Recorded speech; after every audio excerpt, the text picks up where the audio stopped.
Thank you so much for having me. I was going to open by saying when I started my career as a litigator, after about 10 years, I moved into in-house practice, into defense manufacturing. And the first thing I heard when I heard the word supply chain was, ugh, this sounds so boring. I didn't know I could have thought of wine. That might have helped a little. But why do I mention this? Because I think the term supply chain is a very sterile term. I think my esteemed colleagues here have made it clear that when you say the word supply chain, it's ambiguous. It's very dependent on what sector you're talking about, what country you come from, and the issues that are facing you. But when we use just the term supply chain, it becomes sterile, right? And yet, each and every one of my colleagues up here have talked about the actual dangers that exist in any given sector when we really drill down. So as hopefully you saw, I'm the Chief Legal Officer of Quantinuum. We're a quantum computing company. And for those who were here yesterday, I believe my colleagues from the various industries spoke a little bit about what quantum computing is. I'll give a little bit of a recap. It can do many things. And I want to preface by saying that it's an emerging technology. And if you're thinking, I don't know what that means, or maybe I saw that in a Marvel movie, you're probably right. Unless you were a quantum physicist, you may not actually know what it means. And that's okay, but what you do need to know is what it can do. What quantum computing can do, eventually, is break public key encryption. It can do many things, and it can do many things before we reach that point. But for those of you who are security-minded, as I think we all are, that is a very frightening thing to think about. I'll put it in a little bit more basic terms. Your financial information that flows across the internet, which is protected in traditional encryption technologies, will be broken. My colleagues spoke yesterday about hack now, decrypt later. It's something that China's been doing for many years. You take data, it's encrypted, and eventually you'll be able to hack it because you can break those keys. This is not the world we live in right now. And that's important too, because in the panel yesterday during cybersecurity, we spoke about the various issues that people are facing right now, today, as it relates to cybercrime. And sometimes it means that you become so focused on today that a concept that's so hard, like quantum computing, it's abstract, it doesn't matter, except it does. And that brings me back to supply chain.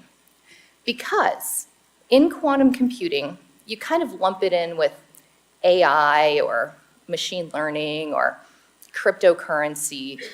But the core of quantum computing involves quantum hardware. And these hardware systems have never been made before, only in the last 30-ish years. They've been made in labs. They've been made by scientists who tinker and play. I would draw an analogy if you've had a chance to see the movie Oppenheimer. It's kind of like when you put a bunch of scientists together and they're trying to tinker and play and figure stuff out.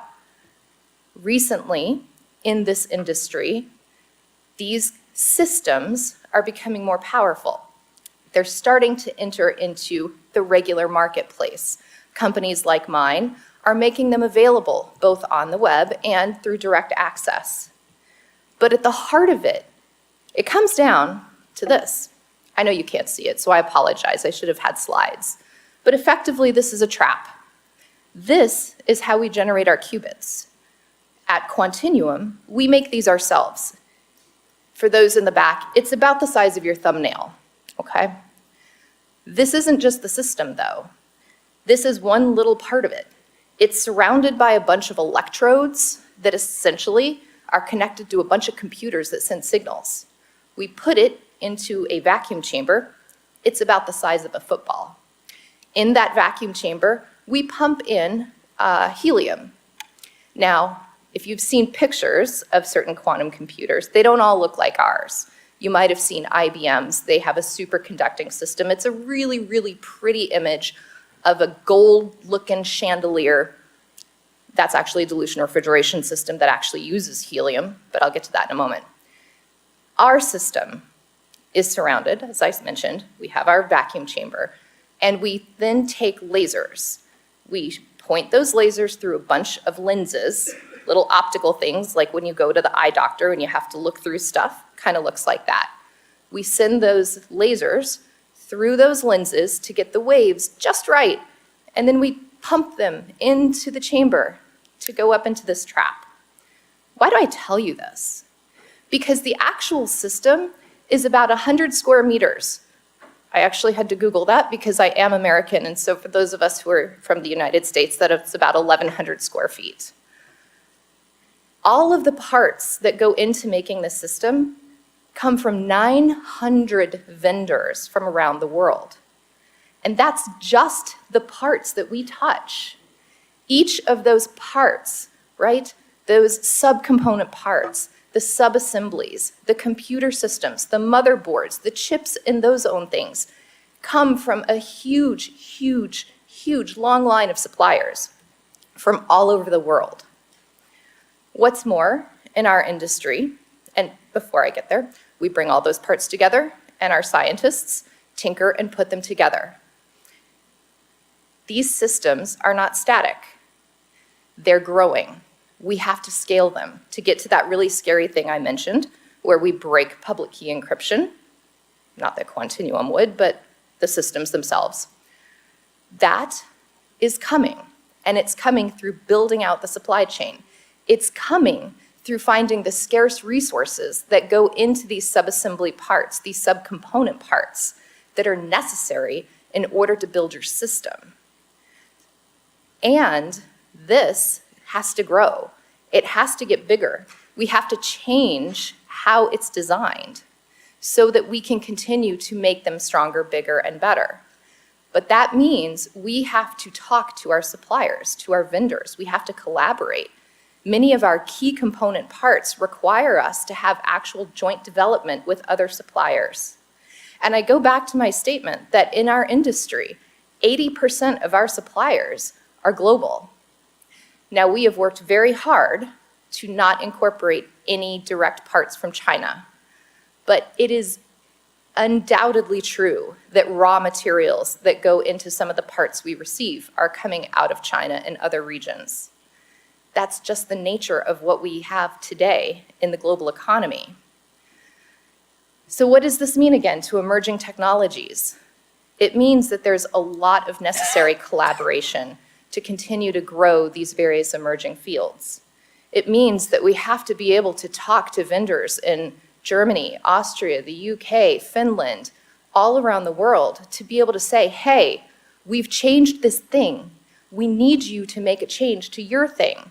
Let's see if it works. Sometimes it does, and sometimes it doesn't. And sometimes the two parties have to get together to work on it more. So why do I say this to you? Because many of you sitting here today have the power to create policy. And as I think we've talked about, China is a huge risk to all of us. And a lot of the policies that are coming out of various countries are touching on these emerging critical technologies. They're putting in rules because we want to keep China from advancing so that they don't have the power to break public key encryption. But we have to be smart about it. We have to understand what policy means to that scientist who's like, I just can't get that laser to be just right. I've got to talk to the vendor.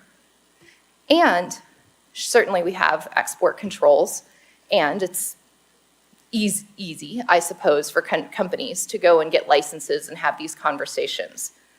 But what's really, really critical is understanding the implications in these critical fields. And this is true not just for emerging technologies, but really critical manufacturing as well.